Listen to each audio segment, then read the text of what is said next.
일단 이곳은 제 자취방입니다. 제가 자취를 한 지 4개월 정도가 돼가네요.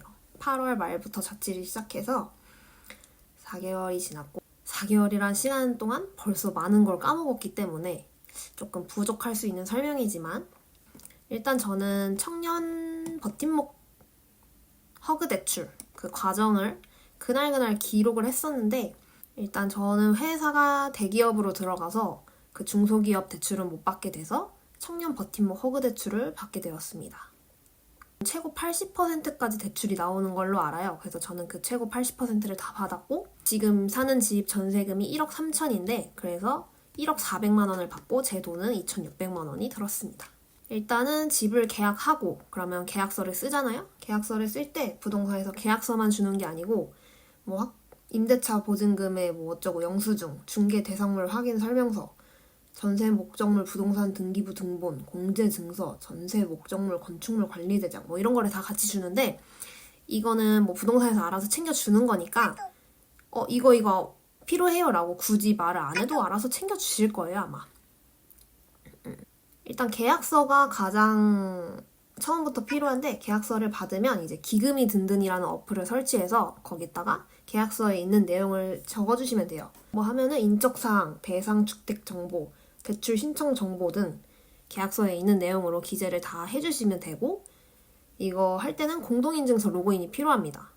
계약서도 스캔해서 올려야 돼요. 그것까지 알아주시면 되고 이제 여기 기금이 든든 어플에서 대출 신청을 처음에 하게 되면은 자격심사랑 예비자산심사가 자동으로 진행이 돼요. 저는 며칠 있다 보니까 두 가지가 다 적격이 떠 있더라고요. 그래서 세 번째 단계는 사전 자산심사 적격 확인 후 필요 서류 지참하여 은행 방문이라고 쓰여 있는 거예요. 그래서 이제 내가 가진 서류들을 가지고 은행에 가면 되는구나 하고 은행에 갔어요. 제가 너무 일찍 갔다고 하더라고요. 제가 입주일이 8월 23일인데 7월 초쯤에 갔었거든요. 근데 은행에서 네 입주일 기준으로 한 달 전에 와라. 그러니까 7월 23일 이후로 와라 라고 하시더라고요. 근데 그러면서 어떤 서류가 필요한지를 조금 보강을 해주셨어요. 신분 확인 서류로 신분증, 주민등록 등초본, 가족관계 증명서가 필요했고 신분증 제외하고서 이 세 가지는 저는 신한은행에서 대출을 받았는데 주거래은행이 신한이라서 이 세 가지는 그 어플에서 자동적으로 할 수가 있었어요. 그래서 따로 준비는 안 했고 그리고 재직 증명 서류가 필요해요. 건강보험 자격 득실 확인서 이거는 건강보험공단에서 뽑을 수 있고 재직증명서, 직인이 날인돼 있는 재직증명서를 준비해 주시면 되고 소득증빙 서류 그러니까 근로소득 원천징수 영수증 최근 2년 내용이 있어야 되고 회사 명판 및 직인 날인 필수, 주민등록번호는 전체 표기로 뽑아주시면 됩니다.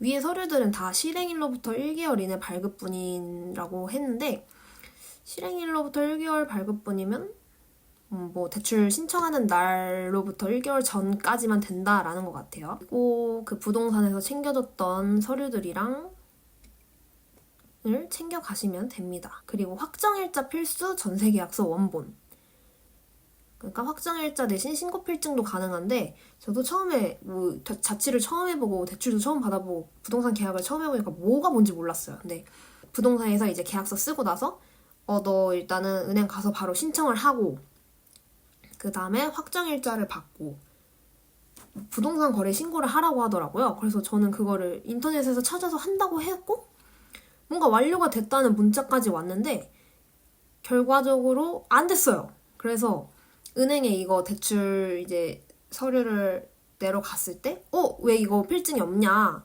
확정일자 이거 필증이 없냐 이렇게 해서 나 했는데 이거 아니냐 이랬더니 이게 아니래요. 그래서 저는 급하게 그 이사갈 동네에 있는 주민센터를 가서 이거를 다시 신청하고 그 자리에서 받고 왔습니다. 그 시간은 그래도 대기 시간이 꽤 있었고 그러니까 사람이 많아서 대기한 게 아니고 서류가 나올 때까지 은근히 오래 걸리더라고요. 그래서 뭐 한 30분 정도 걸렸었던 것 같고 다행히 저는 자취방이랑 본가 쪽이 가까워가지고 뭐 시간에 연연이 되진 않았지만 이거 인터넷으로 뭐가 저는 승인이 됐다고 문자가 온 건지 모르겠는데 결과적으로 안 됐으니까 그냥 마음 편하게 주민센터 가서 이사갈 동네 주민센터 가서 하시는 게 좋지 않을까. 여기까지가 필수 서류였고 그리고 무슨 재직회사 사업자 등록증 사본이랑 고용보험 자격 이력 내역서, 주업종 코드 확인서 이 세 가지를 회사에서 받아서 이 대출 신청할 때 은행에 제출을 하면 뭐 약간 금리 우대 그런 게 있나 봐요. 근데 이건 약간 회사에 따라서 다른 거라서 우리 회사가 거기 우대를 받는데 적격한지 아닌지는 뭐 회사마다 다른 것 같은데 저는 일단 내라고 해서 냈거든요. 은행에서 내라고 해서 회사에서 받아서 냈는데 저희 회사는 그 지원을 받을 수 없는 회사라고 해서 좋다 말았습니다. 뭐 이렇게 은행 대출 신청할 때 필요한 서류를 신한은행에 가서 제출을 했고 되게 빨리 승인이 났어요. 그 기금이 든든으로 확인을 하니까 그 사전 자산심사 적격 이렇게 떴더라고요. 그리고 그 하단에는 예상 이자가 나왔어요. 대출을 받았으면 매달 이자를 내야 되는데 처음에는 이자가 그 당시 딱 그쯤에 이제 이자가 한번 올랐거든요. 근데 제가 신청했을 때는 이자가 오르기 딱 직전이었고 그래서 원래 제 연봉으로서 이자는 2.1%였어요. 근데 아까 제가 그 우대 조건 되면은 된다 해서 그게 적용이 된지는 모르겠는데 예상 이자가 1.8%로 나와서 와 진짜 개꿀 무슨 한 달에 20만 원도 안 들어 막 이렇게 생각을 하고 있었는데 제가 이제 대출을 받았을 때는 또 어떻게 금리도 올라갔고 그 0.3% 우대 받는 그것도 안 돼서 저는 2.3%로 최종 확정이 되었습니다. 그래서 뭐 20만 원을 왔다 갔다 해요. 19만 원 후반에서 20만 원 초반. 이게 며칠, 한 달에 며칠이냐에 따라서 가격이 다르게 나오는 것 같더라고요. 근데 생각보다 어렵지 않았고 은행에 사전 자산심사 서류만 잘 넣으면 뭐 그 뒤로는 되게 차차차차차 끝나요. 사전 자산심사 끝나면 제가 할 일은 다 끝나고 사후 자산심사는 그냥 알아서 혼자 돼서 적격이 됐더라고요. 그리고 입주했을 때 얼마 안 있다가 실제로 여기 거주하나 뭐 그런 거 살펴보러 오셨었고 제 서명도 받아가시고 저희 집은 한 10평 정도 되는 옛날 빌라 완전 옛날 빌라예요. 엘리베이터도 없고 3층까지 있는 빌라인데 그래도 나름 조그만 단지로 되어 있고 뭐 관리비가 비싸진 않은데 관리비는 매달 2만 원 그냥 관리 아저씨 청소하시는 거에 대한 비용을 내는 것 같고요. 그리고 공과금은 처음에 여름에 왔고 지금은 겨울이 돼버려서 좀 다르긴 한데 수도세가 좀 많이 나왔어요. 제가 여기 이 집을 이사 오면서 제가 갖고 있는 모든 옷을 세탁을 했거든요. 그래서 많이 나온 건지 아니면 한번 화장실 누수가 있었는데 미세한 누수여서 그냥 신경 안 쓰고 있다가 최근에 고쳤거든요.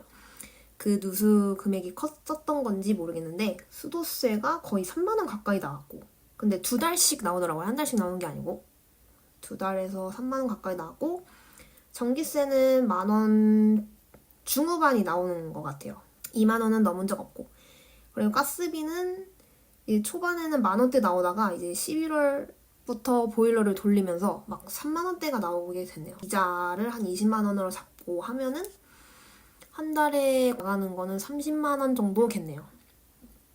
그리고 자취를 해보니까 좋아요. 일단 단점은 딱히 모르겠는? 일단 저는 밥 하는 것도 좋아하고 집안일 하는 거를 좀 좋아하거든요. 그래서 밥도 맨날 해먹고 재택근무를 하다 보니까 집안일 할 시간이 비교적 많아요. 그래서 뭐 일하다 말고 빨래 널고 빨래 갰다가 뭐 잠깐 뭐 점심시간 이럴 때 화장실 청소하고 뭐 밥 먹고 설거지하고 이런 걸 다 할 수 있어서 좋고 약간의 아쉬운 게 있다면 그냥 혼자 외롭고 적적한 거? 이사를 갔다 보니까 뭐 이사 오기 전에 친구는 별로 없었지만 누가 놀러 오는 것도 아니고 그렇다고 집에 부모님이나 강아지가 있는 것도 아니고 해서 조금 적적한 거? 심심한 거?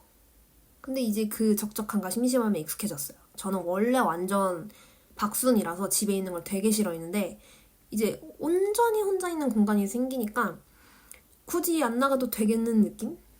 뭐 그런 게 있습니다. 이것도 나쁘지 않아요. 원래 딱 30살 목표가 자취하기여서 제 30살 목표를 이루었습니다.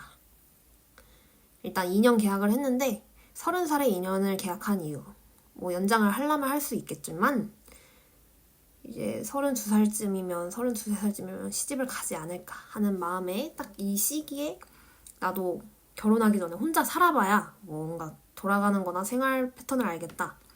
그리고 조금의 자유를 느껴보고 싶다 하는 마음으로 네, 하고 있어요. 좋네요. 좋아요. 자취 강추. 술 먹고 집 늦게 들어와도 되고 외박 근데 외박을 저는 원래 외박이 안 되는 집이었는데 혼자 있는 집이 생기니까 외박을 오히려 안 하게 되더라고요. 내가 내 집 놔두고 왜 밖에서 돈 주고 자야 돼? 약간 이런 것도 있고. 놀러 가는 거 아니면 뭐 굳이? 근데 이제 저는 집에서 재택근무도 하고 하니까 하루 종일 집에 있어가지고 약간 우울증 올 것 같긴 한데 우울한 마음이 없는 사람이 어디 있겠어요? 현대사회에. 아무튼 여기까지가 제 청년 버팀목 대출 받을 때의 과정이었고 자취하는 걸 자랑하기 위한 친구들도 자주 놀러오고 그래요. 집에서 뭐 해먹는 것도 재밌고 일단 너무 자유로워서 좋고 그렇습니다. 질문이 혹시나 있으시면 편하게 해주시고 기억나는 한도까지는 다 성실하게 답변에 임하겠습니다.